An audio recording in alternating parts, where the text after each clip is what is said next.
governo diz que vai resolver os problemas da tabela salarial única ainda este ano. Hamilton Alissone é o novo vice-ministro dos Transportes e Comunicações. Preço do trigo pode subir este semestre em Moçambique.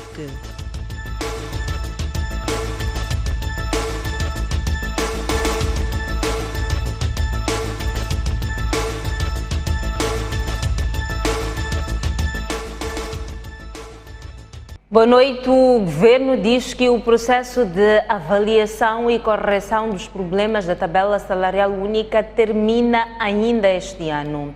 No entanto, o executivo ainda não sabe quando iniciam os pagamentos com base na nova tabela para os funcionários não abrangidos. Já iniciou o pagamento dos salários mínimos com base na nova tabela salarial única, assegura o governo. Trata-se de um processo que termina sexta-feira. Até lá, os que não são abrangidos pela nova tabela receberão os seus salários normais. O salário está a decorrer, iniciou, portanto, esta semana até do dia 29, sexta-feira. Portanto, os funcionários do nível 1C terão o seu salário, portanto, nas contas. Normalmente, o processo de pagamento de salários tende a iniciar no dia 15 de determinado mês e pode, portanto, estender-se até o dia 29, 27, dependendo tanto da celeridade do sistema de pagamentos. E é o período que normalmente é pago os salários. Então, nós entendemos que este pagamento está a decorrer dentro do prazo. Para este ano, o governo espera pagar cerca de 9,2 mil milhões de meticais em salários com base na tabela salarial única. Entretanto, decorrem trabalhos de avaliação e correção dos problemas da nova tabela, sem datas para o termo. Todo o resto decorre o processo, portanto, da apreciação das tais preocupações que foram levantadas pelas diversas associações sindicais e diversos intervenientes neste processo, que nós entendemos que é uma preocupação pertinente, que deve ser devidamente avaliada, devidamente analisada, para que em bom tempo possamos responder, no sentido de verificar que está, de fato, esta tabela, esta lei, a ser implementada conforme se espera, conforme foi, portanto, aprovada no seu todo, tanto através da Lei 5/2022. Para já, não me caberia, embora tenhamos um calendário preliminar, não me caberia dizer qual seria o prazo de conclusão, porque queremos primeiro terminar esse trabalho da avaliação das preocupações, a reverificação dos critérios e, se possível, voltar-nos a aproximar a essas associações, no sentido de verificar que as preocupações com a nova abordagem ficarão, de alguma forma, solucionadas. No próximo ano, o valor a ser gasto pelo governo com a tabela salarial única irá subir para 19,6 mil milhões de meticais.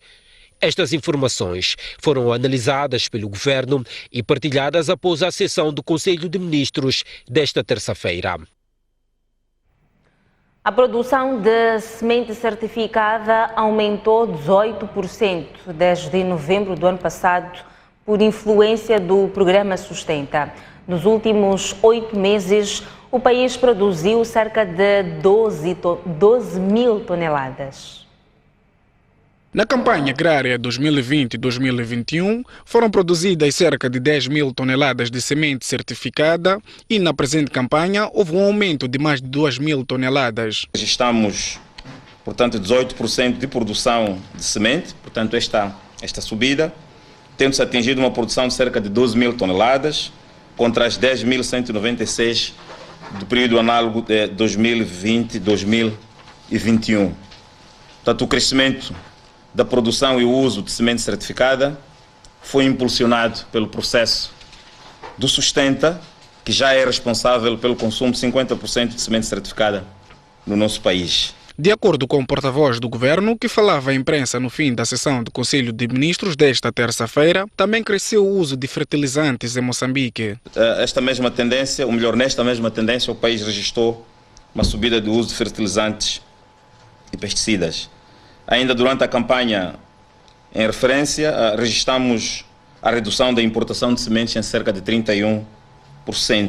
Destaque vai para a produção de semente de milho, em cerca de 4.800 toneladas, e a produção de semente de arroz, em cerca de 2.000 2.800 toneladas. Ainda segundo o executivo, o uso de pesticidas cresce a uma média anual de cerca de 30%. Entretanto, a quantidade de pesticidas que o país importou baixou em 33%.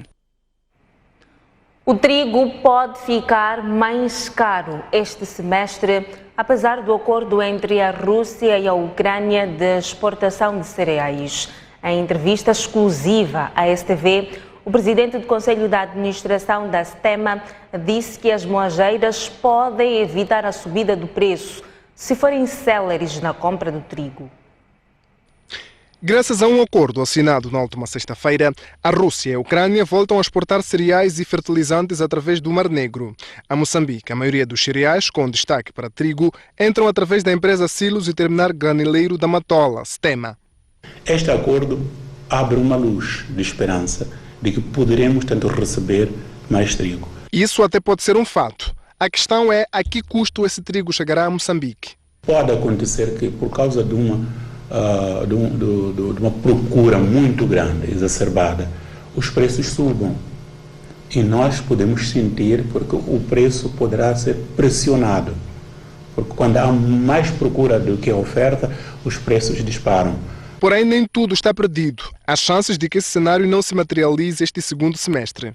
Mas tudo depende da planificação e da destreza e da habilidade também e da agressividade, acima de tudo, das moageiras, tanto no mercado global, porque há muitos competidores neste momento. Toda a gente quer o trigo porque está-se a sofrer. Há déficit do trigo. Há outra solução, mas essa é a médio e longo prazos. Uma vez que nesta janela, nesse acordo que foi firmado agora, não se prevê só a exportação de cereais, mas também de fertilizantes, eu penso que como país temos que concentrar muito a nossa atenção também na importação de fertilizantes para que possamos revolucionar a produção agrícola no nosso país e concentrarmos também a atenção na produção de mais cereais, incluindo trigo. Para isso, seria necessária uma mão do governo para incentivar a revolução agrária e fazer aproveitamento de todas as potencialidades que o país oferece para produzir mais e reduzir a completa dependência das importações.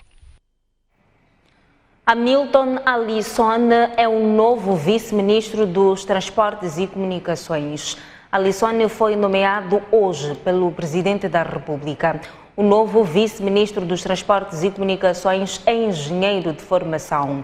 Já foi diretor da região da cidade de Maputo e assessor do então presidente do Conselho de Administração da EDM, Mateus Magala.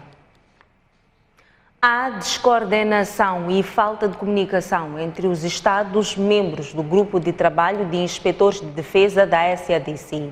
Sobre a SAMIM, os inspetores apresentaram um relatório que não foi partilhado com a imprensa.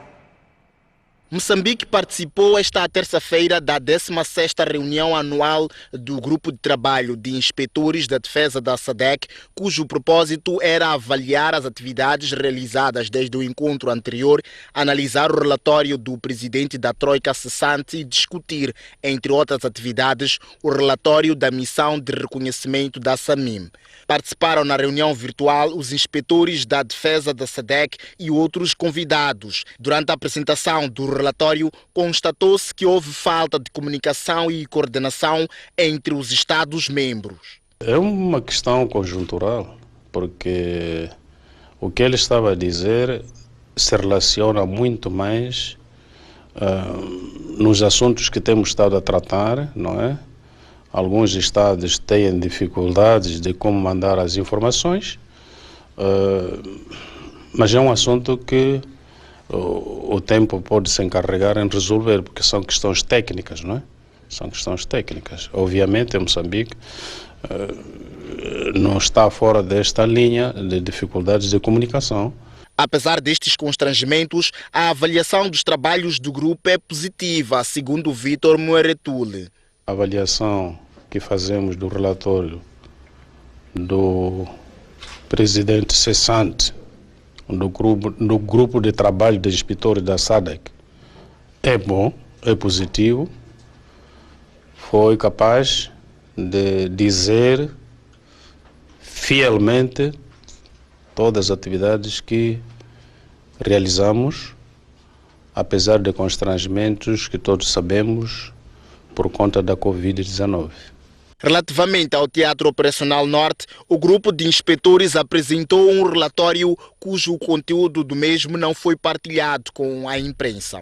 A SADAC, portanto, colocou a sua inspeção, que é para melhor perceber, dentre as capacidades organizacionais da força de alerta que está uma parte a atuar em Cabo Delgado, era mesmo para poder compreender e facilitar, propor medidas para se tomarem decisões no nível superior. Nada se pode adiantar porque temos ainda um relatório por ser apresentado do que foi constatado. Na mesma reunião, o Zimbábue passou as pastas da presidência do grupo de trabalho de inspetores da defesa da SADC ao Botsuana para um mandato de 12 meses. Está difícil expandir o gás de cozinha canalizado devido à falta de dinheiro para cobrir os custos operacionais. Desde o início do projeto, em 2014, há apenas 100 casas na cidade de Maputo que beneficiam-se da iniciativa. Menos de 5%, ou seja, abaixo de 1.500.000 moçambicanos é que usam gás de cozinha. Para reverter o quadro, o governo lançou em 2014 o projeto de massificação do uso de gás de cozinha pelas famílias, mas a falta de dinheiro está a atrasar a sua implementação. Portanto, caberá ao governo gradualmente ir conseguindo recursos para a massificação do uso do gás.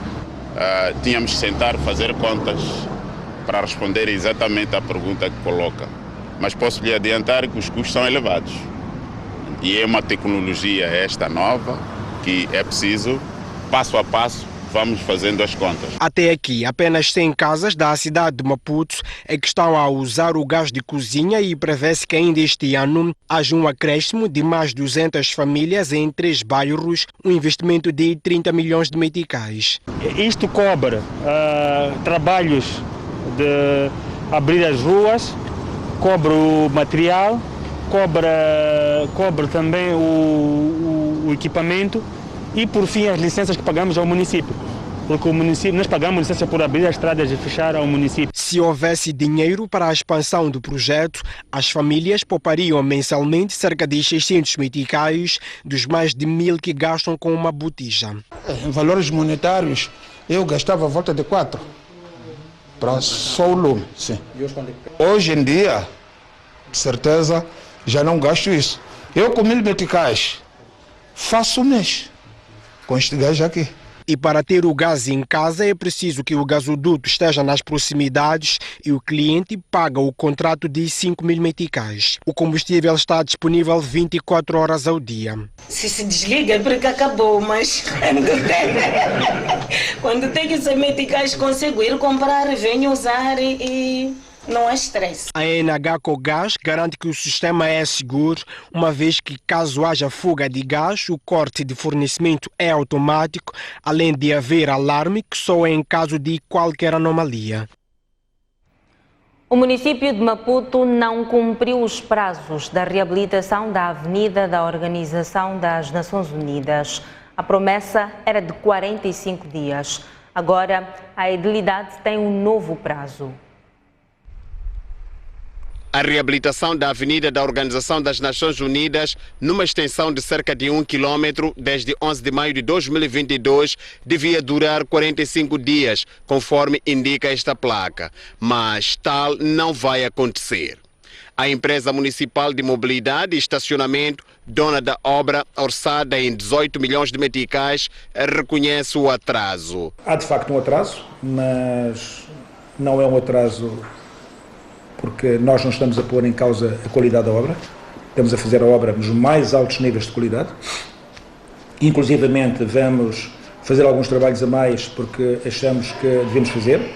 Por exemplo, da ponte para trás, o pavimento está mau, era suposto na altura fazer a reabilitação, tapando buracos, etc., mas nós vamos, portanto, fazer mais 100 metros de pavimento.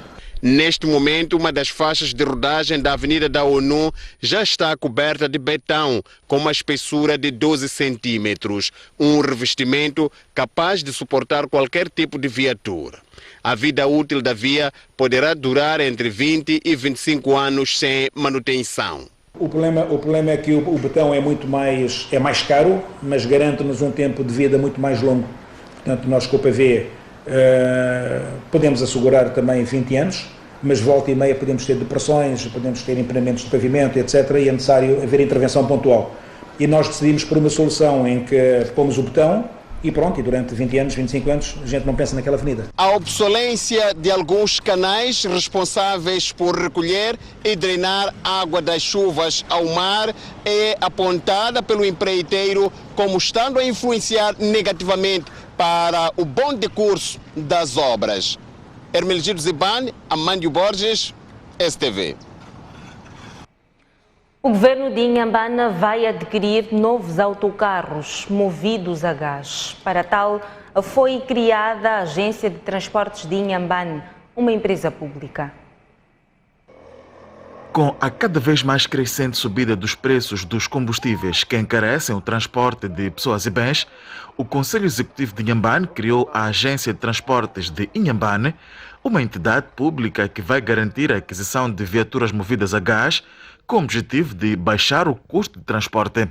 O uso de veículos movidos a gás com um custo mais baixo comparado com gasolina e diesel, que são importados e o gás é produzido nesta nossa bela província de Inhambane.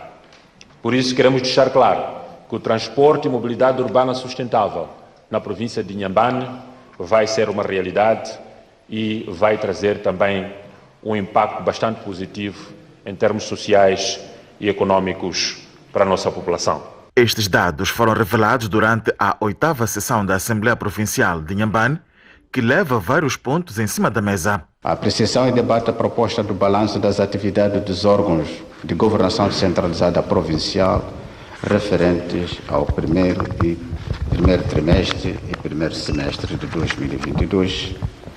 Apreciação e debate da matriz da fiscalização realizada pelas comissões especializadas de trabalho da Assembleia Provincial aos distritos.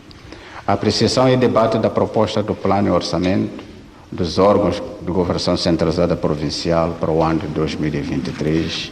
Além de fiscalizar as ações desenvolvidas pelo governo provincial, a presente sessão irá ainda debater as atividades que estão a ser desenvolvidas pela SASOL nos distritos do norte de Inhambane. A Autoridade Reguladora da Concorrência repreendeu a Associação das Escolas de Condução de Moçambique por tentar uniformizar os preços cobrados nas escolas de condução. A entidade diz que a medida viola a lei de concorrência.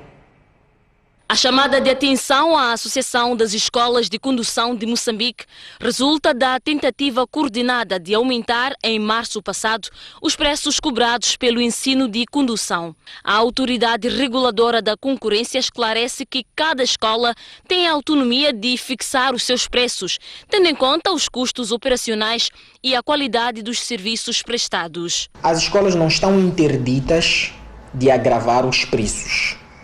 Isto é preciso ficar muito claro.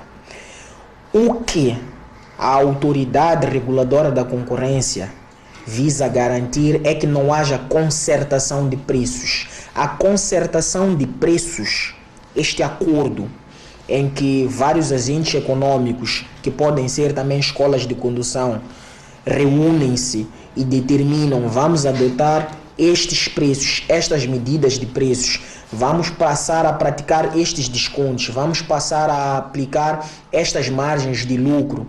Isto é que é proibido. Mesmo conformada com a advertência, a Associação das Escolas de Condução reafirma que a uniformização dos preços é a solução para travar a concorrência desleal. A maior parte das escolas que praticam preços baixos são as mais concorridas. Nós não sabemos se, de facto, esses preços baixos são sinónimo de qualidade. E o que vai ditar no final do dia é que algumas escolas encerrem por conta dessa concorrência desleal. A A autoridade que regula a concorrência adverte ainda à associação que se afaste de práticas lesivas, sob pena de incorrer a sanções mais graves, tais como multas, venda de ativos e dissolução de sociedades. Moçambique está à procura de estratégias para acabar com os ataques xenófobos contra os motoristas moçambicanos na vizinha África do Sul.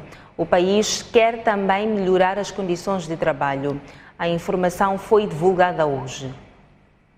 Os efeitos combinados dos ataques xenófobos, precariedade e a segregação no ambiente de trabalho minam o objetivo de melhorar as condições de trabalho dos operadores na área dos transportes. Da importância do diálogo e concertação social na resolução de diferentes entre os trabalhadores e empregadores, permitam partilhar que Moçambique conta com órgão tripartito que se designa por Comissão Consultiva do Trabalho, o qual integra o governo, os empregadores e os trabalhadores, e funciona como uma plataforma de consulta e construção de consensos dos 3 intervenientes principais responsáveis pela viabilização das relações laborais. A Federação Internacional dos Trabalhadores em Transportes reconhece os desafios do setor no país.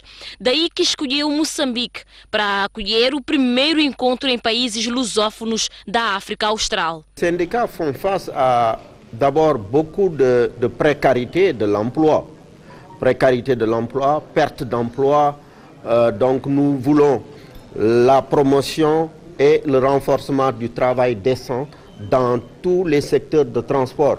Il y a aujourd'hui beaucoup d'entreprises qui n'acceptent pas les syndicats, qui ne veulent pas que les travailleurs soient syndiqués pour mieux les exploiter, surtout au niveau des chaînes d'approvisionnement mondiales, les supply chains. Donc nous voulons que le travail décent soit renforcé dans tous les secteurs de transport. A Conferência Regional da Federação Internacional dos Trabalhadores em Transportes decorre nos dias 26 e 27 do mês em curso na cidade de Maputo. O Jornal da Noite sai agora para uma curta pausa. Mas antes a informação cambial para si que nos acompanha a partir da STV. Até já. De volta às notícias, o presidente da Total Energies justificou o encontro com o presidente do Ruanda quando estava a caminho de Moçambique. Patrick Poyané explica que precisava de encontrar aliados para entender as coisas. O encontro entre os dois dirigentes resultou da assinatura de um acordo de cooperação para explorar oportunidades ligadas a energias renováveis. A Total Energies é o líder do consórcio que suspendeu investimento de mais de 20 bilhões de dólares na área 1 da bacia do Rovuma, e o Ruanda ajuda Moçambique com cerca de 1000 soldados no combate ao terrorismo.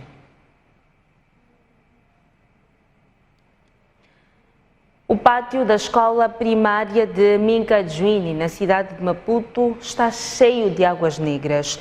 A situação afeta 500 alunos. O Ministério da Educação diz que não tem dinheiro para resolver o problema.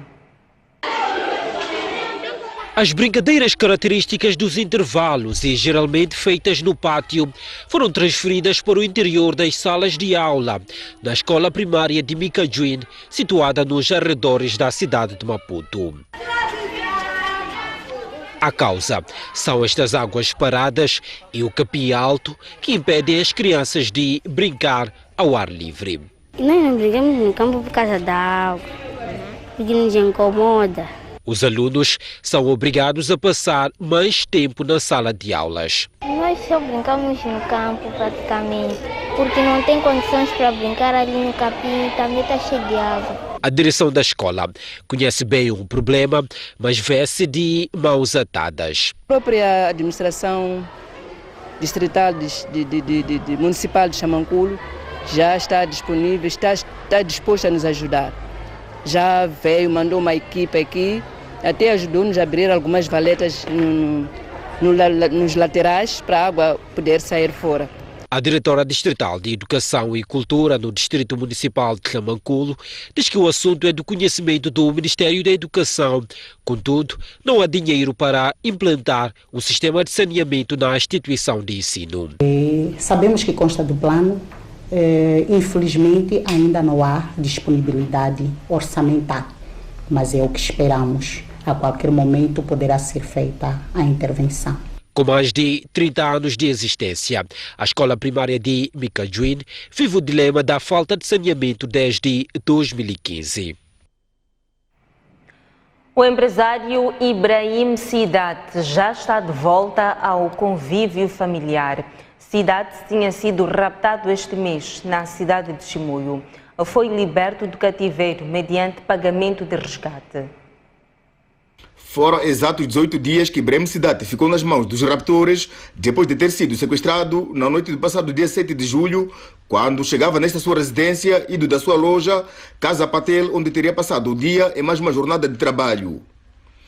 A princípio da noite desta segunda-feira, Sidat regressou ao convívio familiar, segundo confirmou a polícia em conferência de imprensa. A polícia vem por isso confirmar que o cidadão era raptado há dias aqui na cidade de Chimoio, concretamente ao lado da Escola Samora, já se encontra no seu convívio familiar. Como falamos há dias, trata-se de um caso delicado.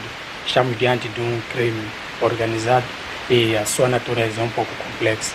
Então, como dizia anteriormente, já estamos na fase de instrução preparatória, estamos a trabalhar junto ao CERMIC.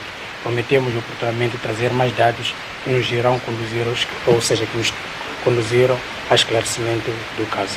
Questionamos ao porta-voz da polícia como é que foi o processo de negociação que culminou com a libertação de Ibrahim Sidat, mas este declinou-se a responder, acobertando-se do segredo da justiça. Aliás, para Mateus Mindu, o importante é que Ibrahim Sidat está em casa e goza de boa saúde. O aspecto físico apresenta-se normal, pese embora esteve fora do convívio familiar há dias, mas do trabalho feito, ou seja, a primeira aparição que a gente fez, ou seja, teve com ele, dá para se perceber que ele encontra-se num bom estado de saúde. A STV soube, entretanto, de uma fonte familiar que Ibrahim Sidat passou os 18 dias num cativeiro na cidade da Beira. Depois de ter sido libertada mediante o pagamento de dinheiro de resgate, cuja quantia a mesma fonte não quis revelar, a vítima contactou um casal amigo que tratou de acompanhá-lo até a sua casa na cidade de Chimoio. O lixo não está a ser recolhido na cidade de Pemba, em Cabo Delgado. Há ruas que ficaram intransitáveis. Em alguns cantos da cidade de Pemba, capital da província de Cabo Delgado, o lixo chega a atingir cerca de 2 metros de altura. E essa situação é mesmo crítica aqui nas zonas suburbanas, onde alegadamente o município não recolhe lixo há vários anos. E o resultado é este, um monte de lixo com mais ou menos 2 metros de altura. Já leva mais de 8, se não 6 meses que o lixo ainda está aqui acumulado e de verdade preocupa-nos, né? Ainda não vimos, em algum momento vimos este lixo a ser recolhido. Ainda não vi ninguém vir recolher, só vejo editar só. Mas isto aqui está mal.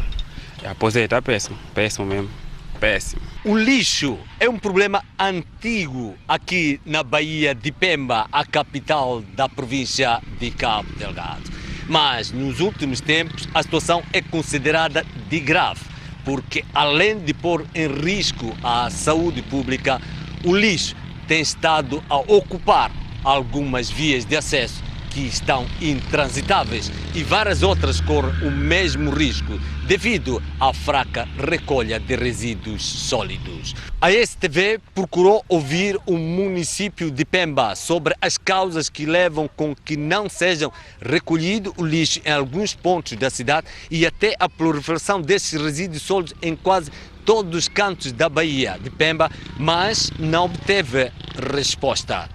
De Pemba, Isidina Chá, STV.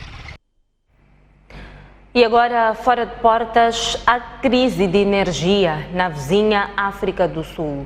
O presidente sul-africano diz que nas últimas 3 semanas houve cortes diários em várias cidades.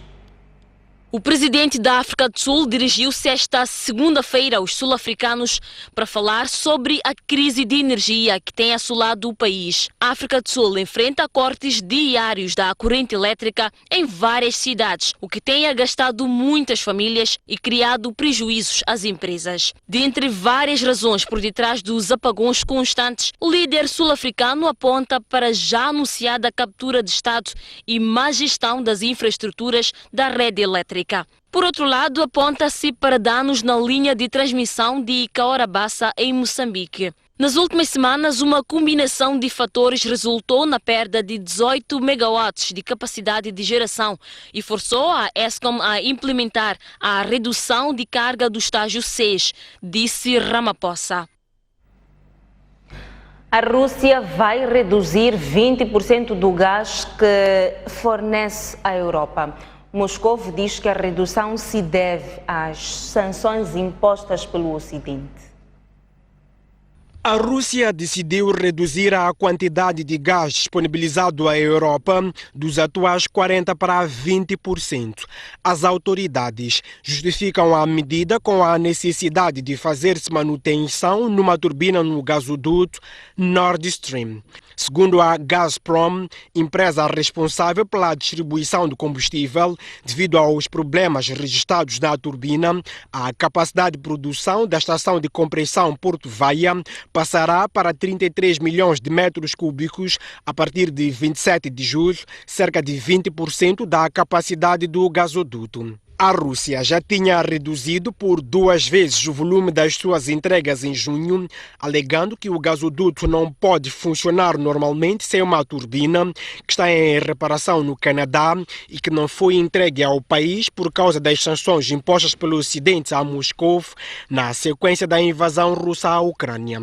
Vladimir Putin tinha avisado que se o seu país não recebesse a turbina em falta, o gasoduto funcionaria a 20% da sua capacidade a partir desta semana, devido à próxima manutenção de uma segunda turbina.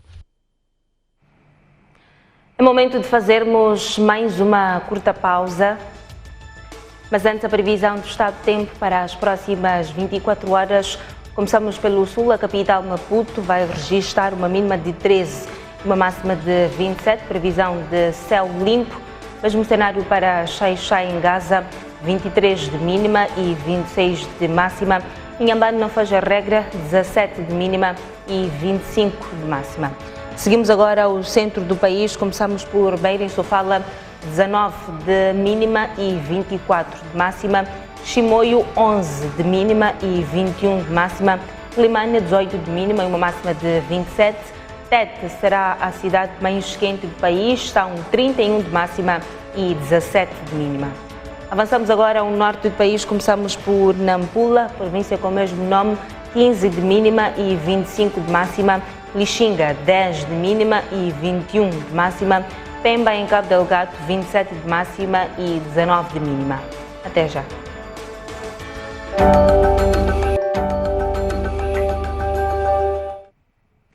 Retomamos as notícias.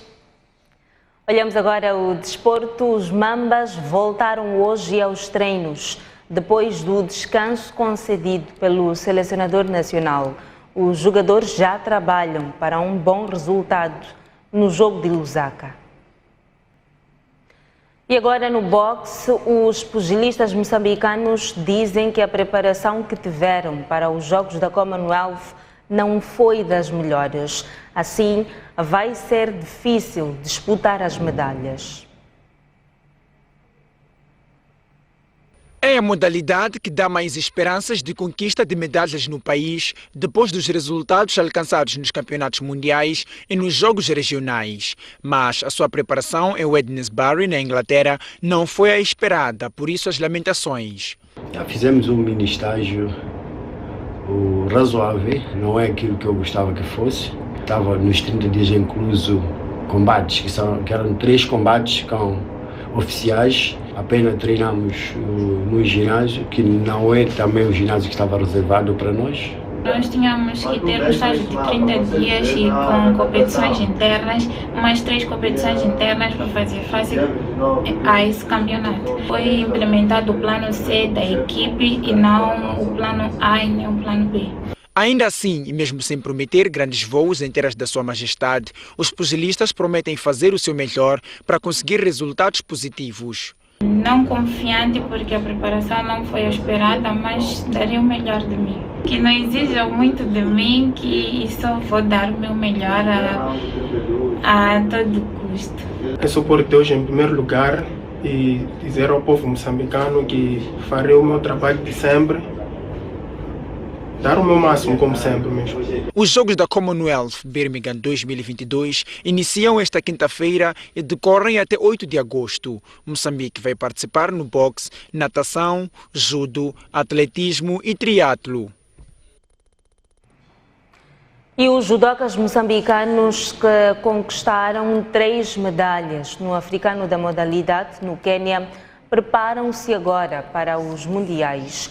As provas vão decorrer em Bósnia e Equador, já no próximo mês. O judo moçambicano está estampado na bandeira nacional e exibiu-se no Quênia com os judocas Sheni Ditsemani, Jenny Munemi e Paulo Ribeiro Júnior a deixarem a sua marca. 3 medalhas, uma de ouro e 2 de bronze, constituem o saldo da participação moçambicana no africano da modalidade. Mas em agosto ainda há mais e a preparação já começou. É gratificante ter ganhado a primeira medalha de ouro nos africanos no judo. Estou a treinar bastante para poder trazer outra medalha de ouro, se puder. Para mim foi muito bom, foi uma nova experiência, ganhei muitos conhecimentos e também foi bom pela vitória. Estou muito feliz por isso. Continuar a trabalhar e esperar que neste próximo campeonato as coisas corram 3 vezes melhor. Foi uma nova experiência. Nunca tinha participado de um campeonato assim tão grande como aquele. Foi um campeonato muito bem organizado e gostei de participar. Estou a preparar para o campeonato e podem esperar de mim o melhor resultado possível. Moçambique foi representado no africano por 5 judocas. A próxima etapa é a participação nos mundiais de cadetes e júniores na Bósnia e no Equador, respectivamente. Para trás do desporto, vamos agora conhecer os destaques do Noite Informativa de hoje. Mocipo, boa noite. Boa noite, Zaura. Boa noite aos nossos telespectadores. Na corrente das últimas declarações públicas do general Chipande, mergulhamos hoje novamente nas raízes do tribalismo ou, se quisermos, nas tensões étnico-tribais. Recuamos no tempo, fizemos contas e também recorremos à revisão da literatura. No fundo, o tribalismo sempre foi um problema latente há 60 anos, isto é, desde a criação do Partido Frelimo. Com base num estudo desenvolvido pelo cientista político, doutor em ciência política, Sérgio Chixava, vamos mostrar as diferentes manifestações do tribalismo, desde a fusão dos 3 movimentos que deram origem à Frente de Libertação de Moçambique. Vamos mostrar manifestações do tribalismo no pós-independência e também fortes manifestações do tribalismo no multipartidarismo. Tudo isto com projeção e com indicadores e sinais muito claros de todas as etnias a fazer uma confrontação para terem o acesso ao Estado. Vamos também mostrar aqui uma conclusão importante deste estudo que indica que, mais do que a exclusão por via da tribo, o tribalismo é um mecanismo de acesso aos recursos e às oportunidades a partir do Estado. Este é um tema que vai ser abordado por 4 convidados hoje, logo a abrir por Milton Correia, ele é doutor em História, e também Eduardo Chiziani, que é doutor em Direito. Vai também ser abordado por Borges Yamir e Job Fazenda, que são nossos comentadores habituais às terças-feiras. Não ficamos por aqui, a Total faz exatamente 1 ano e 3 meses desde que suspendeu o seu projeto na zona norte do país. As razões são conhecidas, a instabilidade militar que se vive naquela zona. Os sinais que se observam hoje é de que este problema está longe de ser resolvido. Vamos aqui discutir qual é o futuro do projeto do gás no norte do país, num contexto em que o terrorismo está longe do fim. As autoridades vieram dizer que há problemas de desarticulação ao nível dos países da SADC em relação à gestão das suas tropas.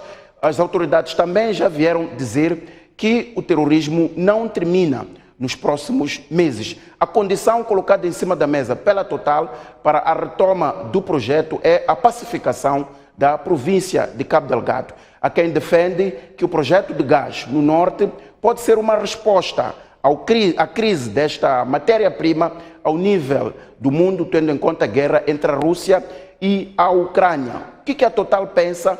Como é que este projeto pode ser reconfigurado num contexto do terrorismo? É o que também vamos discutir aqui no Noite Informativa com os últimos dois convidados que já mencionei. Não vamos deixar de olhar para um tema que temos estado a abordar desde o início, a tabela salarial única.